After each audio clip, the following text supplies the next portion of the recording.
Hello, friends. So, starting this week, I'm going to alternate our read alouds. So, what that means is one day I'm going to read from a chapter book, like today. And then the next day, I'm going to read a picture book, like this one, for instance. So, every day, you will either see me reading from a chapter book or a picture book. Because if this was in a traditional classroom, I would be reading from a chapter book. So I'm going to do the same thing in our virtual classroom. Today, we are reading the book Sideways Stories from Wayside School by Louis Sachar.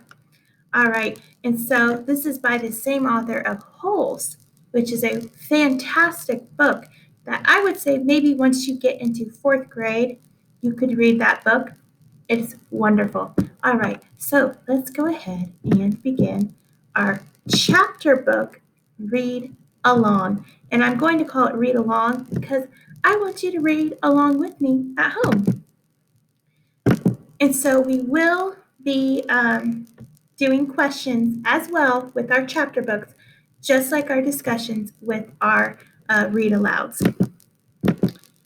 Okay, so I'm going to go ahead and read the introduction. A lot of chapter books do have introductions, and so sometimes they're really fun to read. All right, this book contains 30 stories about the children and teachers at Wayside School. But before we get to them, there is something you ought to know so that you don't get confused. Wayside School was accidentally built sideways. It was supposed to be the only one story high, with 30 classrooms in a row. Instead, it is 30 stories high, with one classroom on each story. The builder said he was very sorry. The children at Wayside like having a sideways school. They have an extra large playground. The children and teachers described in this book all go to class on the top floor. So there are 30 stories from the 13th story of Wayside School. It has been said that these stories are strange and silly. That is probably true. However, when I told stories about you to the children at Wayside, they thought you were strange and silly. That is probably also true. All right, Chapter 1 Mrs. Gorf. Mrs. Gorf had a long tongue and pointed ears. She was the meanest teacher in Wayside School. She taught the class on the 13th story. If you children are bad, she warned, or if you answer a problem wrong, I'll wiggle my ears, stick out my tongue, and turn you into apples. Mrs. Gorf didn't like children, but she loved apples. Joe couldn't add. He couldn't even count. But he knew that if he answered a problem wrong, he would be turned into an apple. So he copied from John. He didn't like to cheat, but Mrs. Gorf had never taught him how to add.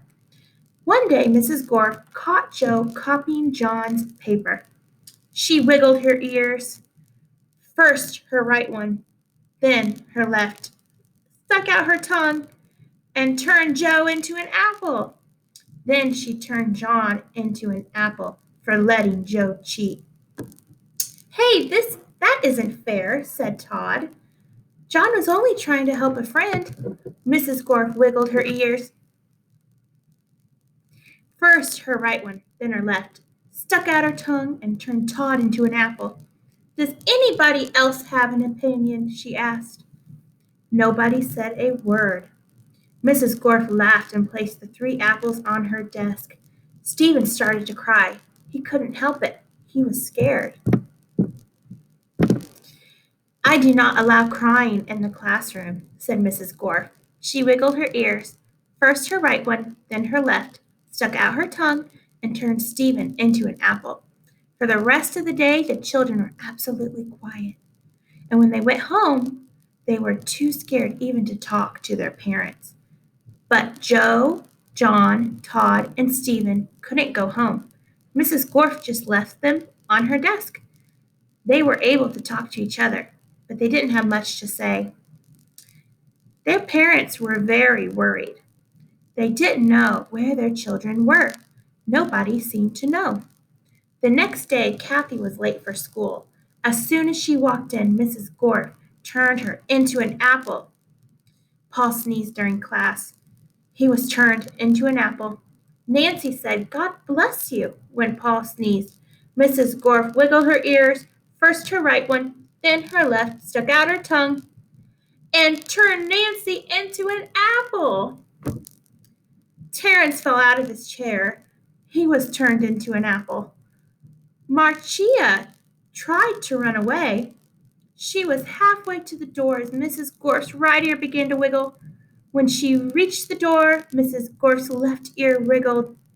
Marcia opened the door and had one foot outside. When Mrs. Gorf stuck out her tongue, Marcia became, you guessed it, an apple. Mrs. Gorf picked up the apple from the floor and put it on her desk with the others. Then a funny thing happened. Mrs. Gorf turned around and fell over a piece of chalk. The three Erics laughed. They were turned into apples. Mrs. Gorf had a dozen apples on her desk. Joe, John, Todd, Stephen, Kathy, Paul, Nancy, Terence, Marisha, and the three Erics, Eric Fry, Eric Bacon, and Eric Ovens. Louis, the yard teacher, walked into the classroom. He had missed the children at recess. He had heard that Mrs. Gorf was a mean teacher, so he came up to investigate. He saw the 12 apples on Mrs. Gorf's desk. I must be wrong, he thought. She must be a good teacher if so many children bring her apples. He walked back down to the playground. The next day, a dozen more children were turned into apples. Louis, the yard teacher, came back into the room. He saw 24 apples on Mrs. Gorf's desk. There were only 3 children left in the class. She must be the best teacher in the world, he thought. By the end of the week, all the children were apples. Mrs. Gorf was very happy. Now I can go home, she said. I don't have to teach anymore. I won't have to walk up 30 flights of stairs ever again. You're not going anywhere, shouted Todd. He jumped off the desk and bopped Mrs. Gorf on the nose. The rest of the apples followed. Mrs. Gorf fell on the floor. The apples jumped all over her. Stop, she shouted, or I'll turn you into applesauce. But the apples didn't stop, and Mrs. Gorf could do nothing about it. Turn us back into children, Todd demanded. Mrs. Gorf had no choice. She stuck out her tongue, wiggled her ears, this time her left one first, then her right one, and turned the apples back into children. All right, said Marcia. Let's go get Louis. He'll know what to do. No, screamed Mrs. Gorf. I'll turn you back into apples. She wiggled her ears, first her right one, then her left one, and stuck out her tongue.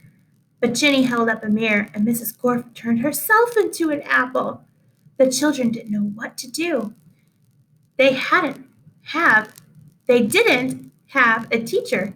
Even though Mrs. Gorf was mean, they didn't think it was right to leave her as an apple. But none of them knew how to wiggle their ears. Louis, the yard teacher, walked in. Where's Mrs. Gorf? He asked. Nobody said a word.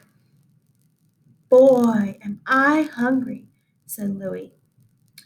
I don't think Mrs. Gorf would mind if I ate this apple. After all, she always has so many. He picked up the apple, which was really Mrs. Gorf, shined it up on his shirt, and ate it. All right, friends, I really enjoyed this read aloud. So stay tuned, and I will continue to read from our chapter book, Sideways Stories from Wayside School, every other day. So our next read along would be on Thursday. All right, hope you enjoyed it.